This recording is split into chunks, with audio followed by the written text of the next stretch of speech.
విదేశాల వనితలకు సారెపోసి పంపేది, భారతీయ సంస్కృతిని సగర్వంగా చాటేది, మన జాతీయ జెండాకు సమానంగా నిలిచేది. చీరలోని గొప్పతనం తెలుసుకో, ఈ చీర కట్టి ఆడతనం పెంచుకో.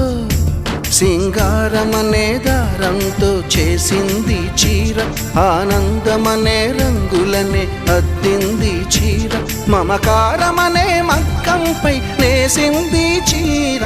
చీరలోని